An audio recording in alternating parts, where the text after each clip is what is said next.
नमस्कार विद्यार्थी मित्रांनो, मागच्या व्हिडिओमध्ये आपण मूलद्रव्याची जी आवर्त सारणी त्या आधुनिक आवर्त सारणीचे दीर्घरूप त्याचबरोबर त्याची रचना कशा स्वरूपाची याचा आपण अभ्यास केलेला होता. त्या तो घटक आपण अभ्यासलेला होता. आज आपण आधुनिक आवर्त सारणीतील मूलद्रव्याचे इलेक्ट्रॉन स्वरूपण कशा पद्धतीने केलं जातं, त्याचबरोबर घन व इलेक्ट्रॉन स्वरूपण कशा पद्धतीचं आहे आणि त्या शेवट आवर्त आणि इलेक्ट्रॉन स्वरूपण कशा पद्धतीने केलं जातं किंवा मांडलं जातं त्याबद्दल आपण माहिती घेणार आहोत. तर सुरुवातीचा जो पहिला घटक आपला आहे तो म्हणजे आधुनिक आवर्त सारणी या मूलद्रव्याचे इलेक्ट्रॉन स्वरूप. आता आपण बघितलेलं होतं की आधुनिक आवर्त सारणीच्या रचनेमध्ये साधारणपणे 7 आवर्त आहेत आणि 18 घन आहे. आता एका आवर्तामध्ये शेजारी शेजारी असणारी जी मूलद्रव्ये तिचे जे गुणधर्म आहेत त्याच्यामध्ये आपल्याला थोड्याशा प्रमाणात फरक असलेलं जाणवू शकतो. म्हणजे आवर्तामध्ये ती शेजारी शेजारी मूलद्रव्ये त्याच्यामध्ये असलेलं आपल्याला जे मूलद्रव्यांचे गुणधर्म आहेत त्याच्यामध्ये आपल्याला थोडासा फरक जाणवेल. पण मात्र त्यांच्यापासून दूर असणारी मूलद्रव्ये म्हणजे जसं आपण डावीकडून उजवीकडे जात जाऊ म्हणजे प्रत्येक गण बदलत जाऊ, अनुअंक चढत्या क्रमाने आहेत, त्या चढत्या क्रमाने आपण लांब जाण्याचा प्रयत्न केला तर आपल्याला त्याच्यामध्ये जास्त प्रमाणात फरक असलेला दिसून येईल. सहज सोपी गोष्ट आहे. त्याचबरोबर जो एक गण आहे, उदाहरणार्थ आपण पहिला गण घेऊयात. गणामध्ये पहिला आकडा हायड्रोजनचा आहे, त्याच्यानंतर खाली लिथियम वगैरे दुसरे मूलद्रव्य अस्तित्वात आहेत. मग गणामध्ये एकाखाली एक दुसरी मूलद्रव्य येत असताना त्यांच्या जर रासायनिक गुणधर्माचा जर विचार केला तर त्याच्यामध्ये आपल्याला साधर्म्य असलेलं दिसून येईल. पण त्याच्यामध्ये सारखापणा आपल्याला दिसतो. त्याचबरोबर त्याच्यामध्ये प्रवणता सुद्धा आहे. प्रवणता म्हणजे श्रेणीयुक्त किंवा श्रेणीनुसार त्यांची मांडणी केलेली आपल्याला दिसून येते. त्याचबरोबर आवर्त सारणीमध्ये असलेले काही गण आहेत, त्याचबरोबर आवर्त आहेत, त्यांची काही वैशिष्ट्य आहेत आणि तिची वैशिष्ट्य आहेत त्या मूलद्रव्याचे इलेक्ट्रॉन स्वरूपणामुळे त्यांना प्राप्त झालेले आहेत. म्हणजे एखादं मूलद्रव्य आधुनिक आवर्त सारणीमध्ये कोणत्या गणात किंवा कोणत्या आवर्तामध्ये ठेवायचे हे त्याच्या इलेक्ट्रॉनिक स्वरूपावरून आपण ठरवू शकतो. त्याचं इलेक्ट्रॉन स्वरूपण ज्या पद्धतीचं आहे त्या पद्धतीने आपण त्याला कोणत्या गणामध्ये आणि कोणत्या आवर्तामध्ये जागा द्यायची ते याच्यानुसार ठरवलं जातं. आता गण व आवर्तनाची वैशिष्ट्य काय असते तर साधारणपणे मूलद्रव्यांच्या गुणधर्माची जी तुलना आहे ती साधारणपणे आवर्त सारणीतील गण आणि आवर्तांची वैशिष्ट्य मानली जात असतं. त्याचबरोबर दुसरा की एखाद्या विशिष्ट गणातील सर्व मूलद्रव्यांचे विविध गुणधर्मामध्ये साधर्म्य आणि प्रवणता दिसून येते. जसं मी आता सांगितलेलं होतं की गणामध्ये एकाखाली एक मूलद्रव्य जे अस्तित्वात आहेत त्याच्यामध्ये आपल्याला साधर्म्य दिसून येते. पण आवर्तामध्ये मात्र डावीकडून उजव्या बाजूला जात असताना आपल्याला त्याच्यामध्ये कोणत्याही स्वरूपाचं साधर्म्य दिसून येत नाही. त्याच्यामध्ये आपल्याला फरक दिसून येईल. त्याचबरोबर गणामध्ये जे एकाखाली एक मूलद्रव्य आहे त्यांच्यामध्ये साधर्म्य सुद्धा आहे आणि श्रेणी पद्धत सुद्धा आपल्याला दिसून येत असते. हे एक त्याचं वैशिष्ट्य आहे. आणि शेवटचं म्हणजे आवर्ताबद्दलचं वैशिष्ट्य सांगायचं झालं, या आवर्तामध्ये सुरुवातीच्या मूलद्रव्यापासून शेवटच्या मूलद्रव्यापर्यंत जात असताना त्यांच्यामध्ये गुणधर्माचं जे साधर्म्य आहे ते थोडं थोडं कमी होत जात असतं. दुसरा घटक विद्यार्थी मित्रांनो, गण व त्यांचे इलेक्ट्रॉन स्वरूपण. आता आवर्त सारणीमध्ये आपल्याला माहिती आहे की जी गणांची संख्या आहे ती एकूण 18 आहे. म्हणजे ज्या आवर्त सारणीमध्ये ज्या उभ्या ओळी आहेत, उभ्या चौकटी आहेत त्यांना गण असं म्हटलं जातं आणि ते एकूण 18 आहेत. त्यामध्ये पहिला प्रश्न असा विचारलेला आहे की आधुनिक आवर्त सारणीचे तक्ता क्रमांक 2.7 म्हणजे जो आपला आधुनिक आवर्त सारणीचा तक्ता आहे त्याचं अवलोकन करून म्हणजे त्याचा अभ्यास करून गण 1 मधील मूलद्रव्यांची नावे एकाखाली एक लिहायची. आता आपल्याला माहितीच आहे की जो गण क्रमांक 1 आहे तो एस खंडामध्ये मोडत असतो आणि त्याचं पहिलं जे मूलद्रव्य ते म्हणजे हायड्रोजन आहे, दुसरा लिथियम आहे, तिसरा सोडियम आहे, चौथा पोटॅशियम आहे, चौथा रॉबिडियम आहे, पाचवा सीसियम आहे आणि 6वा फ्रान्सियम. आता एकाखाली एक असलेली जे अल्कधातू आहे किंवा यांना अल्कधातू सुद्धा म्हटलं जातं. एकाखाली एक मूलद्रव्य गण क्रमांक 1 आहे. आता या अल्कधातूंचं जर इलेक्ट्रॉन स्वरूपण बघितलं किंवा त्याची माहिती घ्यायची झाली तर त्याचं इलेक्ट्रॉन स्वरूपण कशा पद्धतीचं येईल तर हायड्रोजनचा अनुअंक 1 आहे. साधी सोपी गोष्ट आहे. त्याची इलेक्ट्रॉन स्वरूपामध्ये सुद्धा तो एकच असणार. दुसरा लिथियम घेऊयात. लिथियमचा अणुक्रमांक 3 आहे, म्हणजे त्याच्या पहिल्या कक्षेमध्ये 2 इलेक्ट्रॉन असणार आहेत आणि शेवटच्या कक्षेमध्ये सुद्धा एकच असणार. म्हणजे बघा, हायड्रोजनच्या कक्षेमध्ये सुद्धा एकच येतोय आणि लिथियमच्या कक्षेमध्ये शेवट एकच येतोय. पुढचा घ्या, पुढचा सोडियम घ्या. सोडियमचा अणुक्रमांक 11 आहे, मग त्याच्या पहिल्या कक्षेमध्ये 2, दुसऱ्या कक्षेमध्ये 8 आणि तिसऱ्या कक्षेमध्ये राहिलेला 1. म्हणजे यांची बेरीज बघा, 2 अधिक 8 10 आणि शेवटचा राहिलेला 1 म्हणजेच 11. चौथा पोटॅशियम घ्या.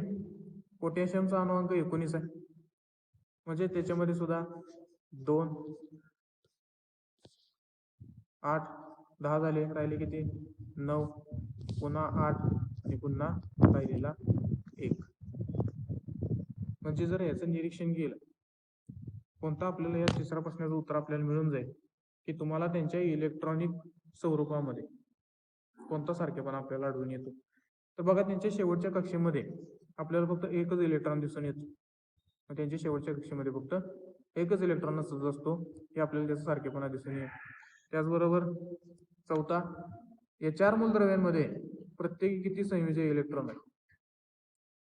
जी शेवटच्या कक्षेमध्ये इलेक्ट्रॉनची संख्या असते त्याला आपण संयोजी इलेक्ट्रॉन म्हणत असतो, आणि यांच्या शेवटच्या कक्षेमध्ये आपल्याला एकच इलेक्ट्रॉन दिसतोय, म्हणजे त्याची संयोजी संख्या किती झाली, एकच. म्हणजे काही साधारण प्रश्न आहेत. यासाठी आपल्याला या प्रश्नांची उत्तर देत असताना आपल्याला इलेक्ट्रॉन स्वरूपण येणं अत्यावश्यक. मूलद्रव्याचा अणुक्रमांक आपल्याला समजल्यानंतर कोणत्या कक्षेमध्ये किती इलेक्ट्रॉन बसतात हे आपल्याला कळणं गरजेचं. तर आपण इयत्ता 9वी मध्ये बघितलेलं आहे, 8वी मध्ये बघितलेलं आहे, पण थोडक्यात सांगतो. इलेक्ट्रॉन स्वरूपामध्ये प्रत्येक मूलद्रव्याच्या 4 कक्षा असतात. त्या 4 कक्षांमध्ये के, एल, एम आणि एन या महत्वाच्या 4 कक्षा आहेत. आता ही जी इलेक्ट्रॉन धारक करण्याची क्षमता सुद्धा वेगवेगळी आहे. म्हणजे जसं की के या कक्षेमध्ये फक्त 2च इलेक्ट्रॉन बसतात, त्याच्यापेक्षा जास्त बसत नाहीत. दुसऱ्या कक्षेमध्ये 8 बसतायत, तिसऱ्या कक्षेमध्ये 18 बसतायत आणि चौथ्या कक्षेमध्ये 32. म्हणजे के या कक्षेमध्ये 2 इलेक्ट्रॉन आहेत, एल कक्षेमध्ये 8 आहेत, एम कक्षेमध्ये 18 आहेत आणि एन कक्षेमध्ये 32 आहेत. म्हणजे जसं ज्याचा अणुक्रमांक असेल तशा पद्धतीने ते बसत असतात. त्याचबरोबर आपण अष्टक सुद्धा बघितलेला आहे की ज्या कक्षेमध्ये अष्टक पूर्ण असेल, म्हणजे 8च इलेक्ट्रॉन असतील, ती कक्षा स्थिर असते. मग आता तुम्ही मागाचं आपलं उदाहरण आपण बघितलेलं होतं की पोटॅशियमचा अणुक्रमांक 19 आहे आणि आपण कक्षेमध्ये जर बघितलं, कक्षेमध्ये उदाहरण 2 8 8 आणि 1. मग आता तुम्ही म्हणाल विद्यार्थी मित्रांनो की कक्षेमध्ये पहिल्या कक्षेत 2 बसतायत, दुसऱ्या कक्षेत 8 बसतायत, तिसऱ्या कक्षेत 18 आहेत आणि चौथ्या कक्षेत 32 आहेत. मग या इलेक्ट्रॉन कक्षेमध्ये त्याचे शेवटचे जे 2 मूलद्रव्य इलेक्ट्रॉन्स आहेत ते तिसऱ्या कक्षेमध्ये 9 असे बसतील. बरोबर आहे विद्यार्थी मित्रांनो. पण आता मी आता सांगितलेलं की अष्टकाचा नियम काय आहे की ज्या कक्षेमध्ये 8 इलेक्ट्रॉन्स असतात तो मूलद्रव्य पूर्णपणे स्थिर किंवा ती कक्षा स्थिर असते. मग हे काय करते, मूलद्रव्य शेवटच्या कक्षेमध्ये म्हणजे तिसऱ्या कक्षेमध्ये त्याचे 8 इलेक्ट्रॉन ठेवते. म्हणजे तिथं 9 करण्यापेक्षा, 9 दुसऱ्याला देण्यापेक्षा किंवा बाकीच्या दुसऱ्याकडून घेण्यापेक्षा तिथं 8 ठेवल्यानंतर त्याचा फक्त एकच शिल्लक राहतोय, तो शेवटच्या कक्षेमध्ये काय करत असतो, टाकत असतो. म्हणजे पहिली कक्षा पूर्ण झाली 2, दुसरी सुद्धा पूर्ण झाली म्हणजे 8 इलेक्ट्रॉन झाले आणि तिसरी पण स्थिर झाली, अष्टकाचा नियम आहे. आणि चौथ्या कक्षेमध्ये फक्त एकच राहतोय. मग हा एक दुसऱ्याला देणं कितीही चांगलं, त्यामुळे इलेक्ट्रॉन स्वरूपान ते केलं जातं. अष्टकाचा नियम फक्त लक्षात राहायचे, त्या 9वी मध्ये आपण शिकलेलो आहोत. पुढे जाऊयात की तुम्हाला दिसेल की घन एक म्हणजेच अल्कधातू आहे. हे सगळे अल्कधातूंचे कुळ आहे. म्हणजे सर्व मूलद्रव्यांच्या संयोजी इलेक्ट्रॉनची संख्या समान आहे. आपण बघितलेली होती संयोजी इलेक्ट्रॉनची संख्या किती आहे, 1 आहे. म्हणजे प्रत्येकाच्या शेवटच्या कक्षेमध्ये आपल्याला फक्त एकच इलेक्ट्रॉन दिसतो, म्हणजे समान आहे. मग दुसऱ्या कोणत्याही एका गणातील मूलद्रव्य जर पाहिली, म्हणजे आपण फक्त उदाहरणार्थ घन 1 घेतलेला आहे, घन जर 2 घेतला, घन 3 घेतला किंवा 18 पर्यंत कोणताही घन घेतला तर त्याच्यामध्ये आपल्याला याच प्रकारचं साम्य आपल्याला दिसून येतं की त्यांच्या जी संयोजी इलेक्ट्रॉनची संख्या आहे ती एकच असते. त्याचबरोबर उदाहरणार्थ आपण बेरिलियम घ्या, मॅग्नेशियम घ्या, कॅल्शियम घ्या, ही जी मूलद्रव्ये ती घन 2 मधले आहेत. म्हणजे थोडक्यात ही अल्कधर्मी मृदा धातूंच्या कुलामध्ये येत असतात. घन एक हा अल्कधातूंचाच आहे, त्याचंच कुल आहे, फक्त ही अल्कधर्मी मृदा धातूंच्या कुलामध्ये मोडत असतात. आणि याच्यामध्ये यांच्या बाह्यतम कक्षा म्हणजे यांची जी शेवटची कक्षा आहे म्हणजे संयोजक कक्षा आहे, त्याच्यामध्ये साधारणपणे 2 इलेक्ट्रॉन आपल्याला दिसून येते. सर्व मूलद्रव्यांच्या घन 2 मध्ये असलेली जी सर्व मूलद्रव्ये यांची इलेक्ट्रॉन संयोजक इलेक्ट्रॉनची संख्या जी आहे ते एक समानच असते, ती म्हणजे 2.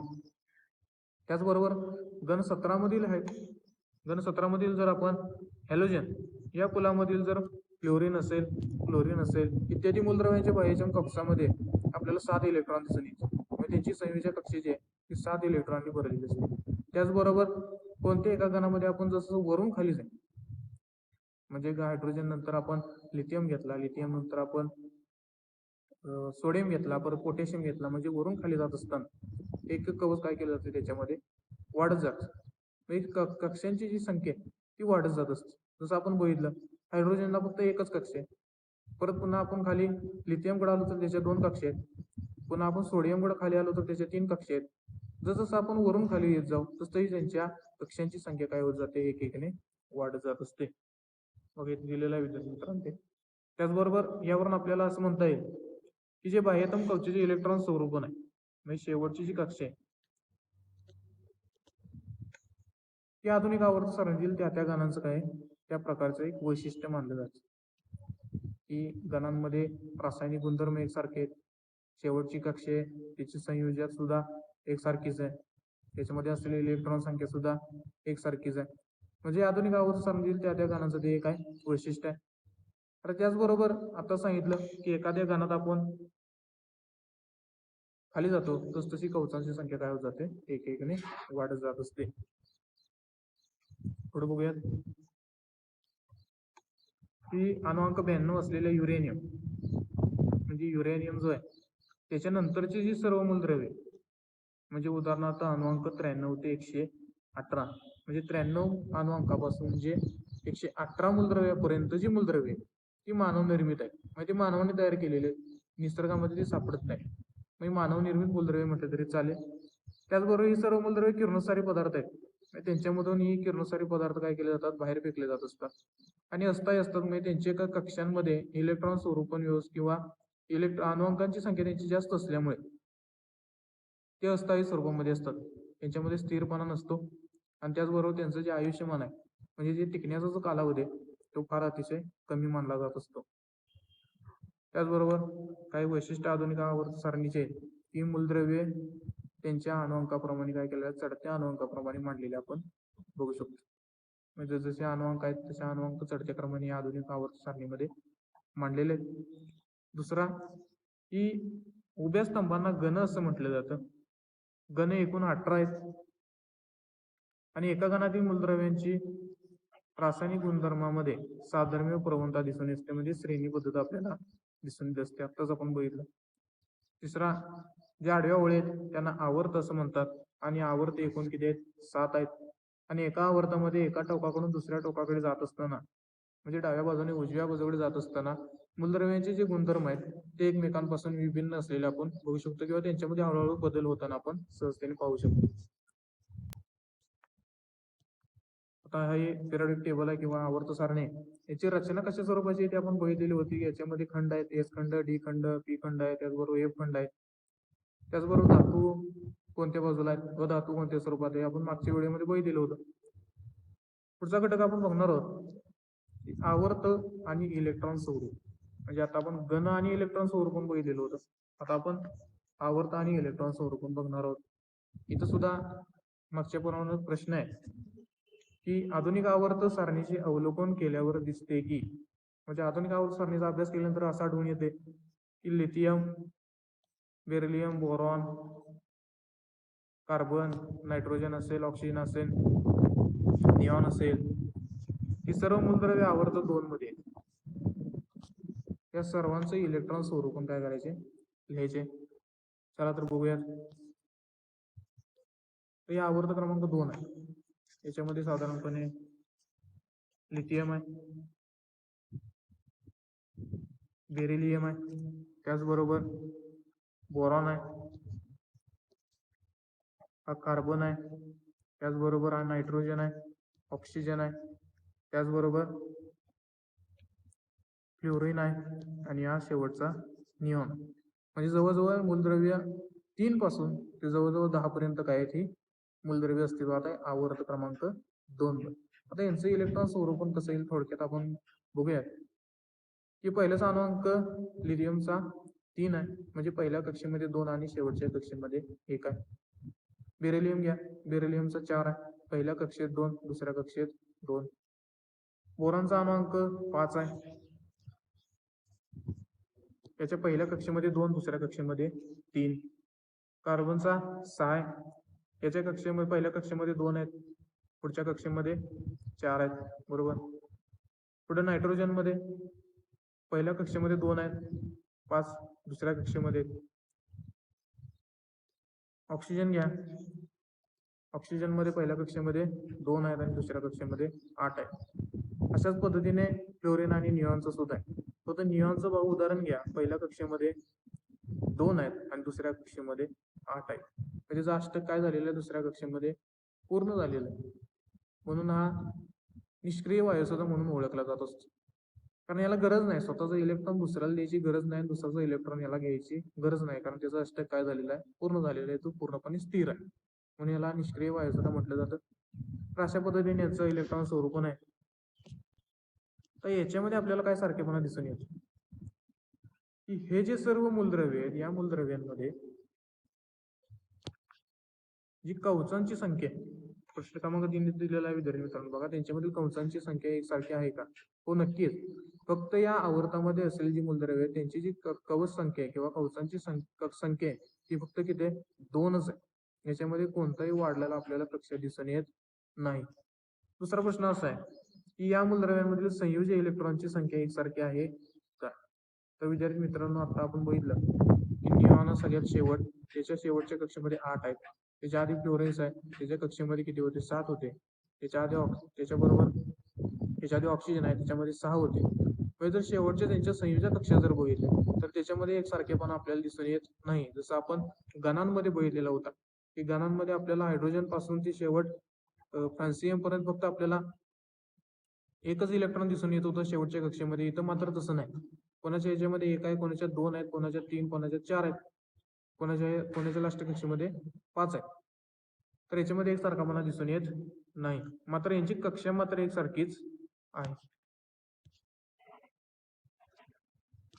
पुढे हे तुम्हाला असं दिसेल की या मूलद्रव्यांमध्ये इलेक्ट्रॉनची संख्या आहे ती वेगवेगळी, आता जसं सांगितलं त्यांच्यातील कवचांची संख्या मात्र आपल्याला एकसारखी दिसून आली. त्याचबरोबर या आवर्तामध्ये डावीकडून उजवीकडे जात असताना जसं आपल्याला अणुअंक वाढता दिसून येतोय, तसं त्यांची जी शेवटची संयोजक कक्षा आहे या संयोजक इलेक्ट्रॉनची संख्या सुद्धा आपल्याला एक एकने वाढलेली दिसून आली. मग इथे दिलेलं आहे पोटॅशियमचा अणू दिलेला आहे, पोटॅशियमचं इलेक्ट्रॉन स्वरूपण दिलेलं आहे 28881 आणि ही इलेक्ट्रॉन किंवा त्या अणूची असलेली रचना आहे की पहिल्या कक्षेमध्ये 2च आहे. त्याच्यानंतर दुसरी जी कक्षा त्या दुसऱ्या कक्षेमध्ये आपल्याला इलेक्ट्रॉन दिसून येत आहेत 2, इथे 2 4, 2 6 आणि इथे 2 8, एकूण संख्या किती झाली 8. तर ही जी रचना आहे अशा स्वरूपात इलेक्ट्रॉन काय असतात बाहेरच्या कक्षेमध्ये स्थिर असतात, म्हणजे एका सर्व ओळीमध्ये जशी इथं आपल्याला दिसते. त्याचबरोबर जर जास्त असतील तर जोडीने उभे असतात आपल्याला इथे दिसते. तर अशा स्वरूपाची रचना काय असते अणूंची असते किंवा त्यांच्या कक्षांची असते. आणि शेवटच्या कक्षेमध्ये आपल्याला दिसून येईल की पोटॅशियमचा इथे एकच अणू शेवट आहे आणि इथं सुद्धा आपल्याला एक शेवटचा अणू इथं अस्तित्वात दिसतोय. अरेगॉनचा मात्र तसं दिसणार नाही. अरेगॉनचं जर आपण इलेक्ट्रॉन स्वरूपण बघितलं तर 288 आहे, म्हणजे याच्या पहिल्या कक्षेत सोडली तर बाकीच्या दोन्ही कक्षांमध्ये किती इलेक्ट्रॉन्स आहेत? 8 आहेत. म्हणजे त्याचा अष्टक काय झालेला आहे दोन्ही कक्षांमध्ये पूर्ण झालेला आहे. हा सुद्धा निष्क्रिय वायू म्हणून ओळखला जात असतो, कारण याला दुसऱ्याचे इलेक्ट्रॉन घेण्याची किंवा स्वतःचे इलेक्ट्रॉन देण्याची गरज भासत नाही, त्यामुळे तो पूर्णपणे स्थिर असतो. विद्यार्थी मित्रांनो, इलेक्ट्रॉन स्वरूपण समजणं अतिशय महत्वाची गोष्ट आहे. जर काही घटक समजले नसतील तर तुम्ही मागच्या इयत्ता 9वी मधील असलेले इलेक्ट्रॉन स्वरूपणाशी संबंधित घटक किंवा 8वी मध्ये असलेला घटक सहजतेने बघू शकता. त्याचबरोबर पुढे की ज्या मूलद्रव्यांमधील इलेक्ट्रॉन असलेल्या कवचांची संख्या एकसारखी असते ती मूलद्रव्ये एकाच आवर्तात असतात. म्हणजे कक्षा ज्या मूलद्रव्यांची एकसारखीच आहे त्याच्यामध्ये बदल झालेला नाही. जसं आपण मागील उदाहरण बघितलेलं होतं लिथियम बेरिलियम असेल म्हणजे आवर्त 2 असेल, आवर्त 3 असेल, 4 असेल, 5 असेल, 6 असेल किंवा 7 असेल, यांच्यामध्ये जी कवचांची संख्या किंवा कक्षा आहेत त्यांच्यामध्ये आपल्याला बदल दिसून येत नाही. त्यांच्यामध्ये संख्या मात्र एकच राहते. त्याच्यामध्ये सगळे इलेक्ट्रॉन काय असतात, स्थिर झालेले असतात. आता बघा दुसऱ्या आवर्तामध्ये आता बघितलं आपण लिथियम असेल, बेरियम असेल, बोरॉन असेल, कार्बन असेल, नायट्रोजन असेल, ऑक्सिजन असेल, फ्लुएन्स असेल, निऑन असेल, या मूलद्रव्यांची जी कक्षा आहे ती के आणि एलच आहे. आपण मागाशी कक्षांची नावं बघितलेली होती, इथे दिलेले आहेत के, एल, एम आणि एन या 4 कक्षा प्रामुख्याने गणल्या जात असतात. आणि याच्यामध्ये फक्त दुसऱ्या आवर्तामध्ये फक्त आपल्याला 2च कक्षा दिसल्या आणि त्या म्हणजे के आणि एल, कारण याच्या अनुअंक कसे आहेत, लहान आहेत. तर त्याचबरोबर या 2 कवचांमध्ये त्यांचे इलेक्ट्रॉन स्थिर आहेत. आता तिसरा आवर्ताचा जर विचार केला याच्यामध्ये सोडियम आहे, मॅग्नेशियम आहे, ॲल्युमिनियम आहे, त्याचबरोबर सिलिकॉन आहे, फॉस्फरस आहे, सल्फर आहे, क्लोराईड आहे आणि एरॉन सारखे काय आहेत मूलद्रव्ये. आता यांचं जर आपण इलेक्ट्रॉन संरोपण केलं तर आपल्याला मागच्या आवर्तापेक्षा म्हणजे आवर्त क्रमांक 2 पेक्षा आवर्त 3 मध्ये एक कक्षा जास्त झालेली आपल्याला दिसून येईल. आणि ती एक कक्षा म्हणजे के, एल आणि एम, म्हणजे 3 कक्षा झाल्या. या 3 कक्षांमध्ये काय झालेलं असतात, इलेक्ट्रॉन संरोपण किंवा इलेक्ट्रॉन स्थिर झालेले असतात. जर आपण पुढच्या 4 आवर्तामध्ये गेलो तर आपल्याला तिथं अजून एक कक्षा वाढलेली दिसून येईल. म्हणजे जसे आवर्त आपण खाली जात जाऊ तशी कवचांची संख्या किंवा कक्षांची संख्या काय होत जाते, वाढत जात असते. तर त्याचबरोबर आधुनिक आवर्त सारणीमध्ये एका आवर्तामध्ये डावीकडून उजवीकडे जाताना बाह्यतम कवचात इलेक्ट्रॉन भरले जात असतात. जसं आपण बघितलेलं होतं, इलेक्ट्रॉन काय होत असतात, बाहेरच्या कक्षेमध्ये वाढत जात असतात. आणि जेव्हा पुढचा आवर्त चालू होत असतो तेव्हा नवीन इलेक्ट्रॉन कवच काय झालेलं असतं, तयार झालेलं असतं. म्हणजे फक्त आपण बघितलं की मूलद्रव्य क्रमांक 3 पासून ते 10 पर्यंत म्हणजे लिथियम पासून निऑन पर्यंत आपण जर उदाहरण बघितलं तर एकच कक्षा होती. आणि पुन्हा दुसऱ्या आवर्तामध्ये त्याच्या खाली नंतर तिसऱ्या आवर्तामध्ये आल्यानंतर सोडियम ते एरगॉन पर्यंत आपल्याला अजून एक कवच निर्माण झालेले दिसून आलं. म्हणजे नवीन आवर्त चालू झाला की नवीन कक्षा काय होत असते, चालू होत असते. आणि त्या आवर्ताच्या शेवटी आपण जात असतो तेव्हा ती कक्षा काय होत असते, पूर्ण होत असते. हे एक आवर्ताचं काय वैशिष्ट्य म्हटलं तरी चालेल. त्याचबरोबर पहिल्या 3 आवर्तांमधील म्हणजे पहिले जे 3 आवर्त आहे त्याच्यामध्ये मूलद्रव्यांची संख्या ही त्या कवचांची इलेक्ट्रॉन धारकता आणि इलेक्ट्रॉन अष्टकांचा नियम यावरून ठरत असतो. म्हणजे पहिले 3 जे आवर्त आहेत त्याच्यामध्ये असलेली मूलद्रव्यांची जी संख्या आहे ती कवचांची इलेक्ट्रॉन धारक करण्याची क्षमता आहे. आणि त्याचबरोबर इलेक्ट्रॉनचा अष्टकांचा नियम आहे यावरून ती ठरत असते. म्हणजे अष्टक असेल तर ते कवच पूर्ण झालं, लगेच पुढच्या नवीन कक्षेमध्ये काय केलं जातं, ते भरले जात असतात. आता इथं पहिला प्रश्न विचारलेला आहे की के एल एम या इलेक्ट्रॉन कवचांसाठी एन ची किंमत काय असेल. इथं एन ची किंमत सर्व कवचांना एकसारखी असते. विद्यार्थी मित्रांनो, जर आपण बघितलं इथं सूत्र दिलेलं आहे फक्त कक्षानुसार. आता के ला एन ची किंमत 1 आहे, एल ला एन ची किंमत 2 आहे, एम कवच असेल तर त्याला 3 आहे आणि एन असेल तर त्याला 4. जसं कक्षा वाढत जातील तसे एन ची किंमत काय होत जाते, वाढत जाते. म्हणजे पहिली कक्षा असेल तर एन ची किंमत 1, दुसरी कक्षा असेल तर एन ची किंमत 2, तिसरी कक्षा असेल तर एन ची किंमत 3 आणि चौथी कक्षा असेल तर एन ची किंमत 4, पाचवी कक्षा असेल तर एन ची किंमत 5. म्हणजे एकेकाने काय होत जाते, जसे कक्षा वाढत जातील तशी एन ची किंमत सुद्धा वाढत जात असते. दुसरा, एका इलेक्ट्रॉन कवचात जास्तीत जास्त किती इलेक्ट्रॉन सामावता येतात. त्याचं सूत्र लिहायचे. इथे दिलेलं आहे विद्यार्थी मित्रांनो सूत्र के. पहिले कक्षा के घेतलेले,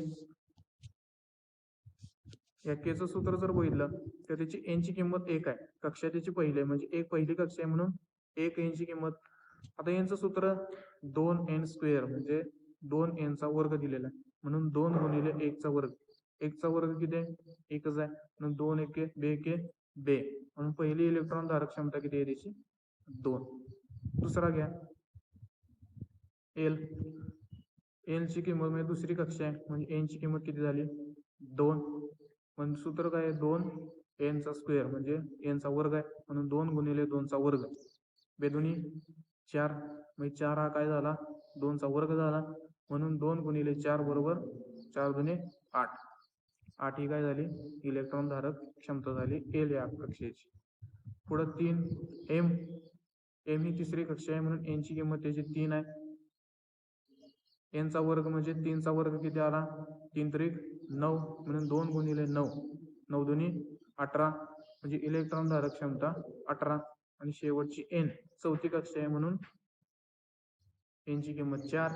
2 गुणिले 4 4 चा वर्ग 4 चौक 16 16 गुणिले 2 14 32 म्हणजे एन ची इलेक्ट्रॉन धारक क्षमता 32 आहे. म्हणजे वर्ग जेवढी कक्षा असेल त्या कक्षेचा वर्ग काढायचा. 5वी असेल 5 5 25 25 जुने 50. जर पुढे कक्षा वाढत असतील तर उदाहरणार्थ दिले होते. तिसरा की KLM या कवचांची जास्तीत जास्त इलेक्ट्रॉन धारकता किती ते काढ. आताच काढलेले आहे आपण 8 18 आणि 32 2 8 18 आणि 32 याच्यापेक्षा याच्यामध्ये जास्त इलेक्ट्रॉन बसू शकत नाहीत. आता कवचाच्या या इलेक्ट्रॉन धारकतेनुसार पहिल्या आवर्तामध्ये 2 मूलद्रव्ये आहेत 2 मूलद्रव्ये व दुसऱ्या आवर्तामध्ये 8 मूलद्रव्ये. पहिल्या आवर्तामध्ये फक्त हायड्रोजन आणि हेलियमच आहे आपल्याला माहिती आहे. आणि दुसऱ्या आवर्तामध्ये एकूण 8 मूलद्रव्ये म्हणजे lithium barium boron carbon nitrogen oxygen fluorine आणि निऑन. आता या अष्टकांच्या नियमानुसार म्हणजे अष्टकांचा नियम काय सांगतो की ज्या कक्षेमध्ये 8 इलेक्ट्रॉन्स आहेत ती कक्षा काय असते पूर्णपणे स्थिर असते म्हणजे शांत असते असं म्हटलं तरी चालेल. तिसऱ्या आवर्तामध्ये सुद्धा किती मूलद्रव्ये आहेत 8च मूलद्रव्ये. पुढील आवर्तामध्ये म्हणजे त्याच्यानंतर जे पुढे आवर्त आहेत त्याच्यामध्ये इलेक्ट्रॉन भरणं नियंत्रित करणारे काय आणखी काही घटक आहेत. म्हणजे इलेक्ट्रॉन भरत असताना त्याच्यावर नियंत्रण ठेवणारे काही घटक अस्तित्वात आहेत. ते विचार पुढील इयत्तांमध्ये केला जाईल. म्हणजे ते 10वी आहे म्हणजे पुढील इयत्तांमध्ये 11वी मध्ये जर तुम्ही केमिस्ट्री असेल तर त्याच्यामध्ये स्पष्ट केलं जाईल की त्याचा विचार कशा पद्धतीने केला जात असतो. आता त्याचबरोबर मूलद्रव्य किती प्रमाणात अभिक्रियाशील आहे म्हणजे त्याचा ऍक्टिव्हपणा किती आहे. मूलद्रव्याची रासायनिक अभिक्रियाशीलता ही त्याचे संयोजा इलेक्ट्रॉन संख्या व संयोजा कवच कोणते यावरून ठरत असते.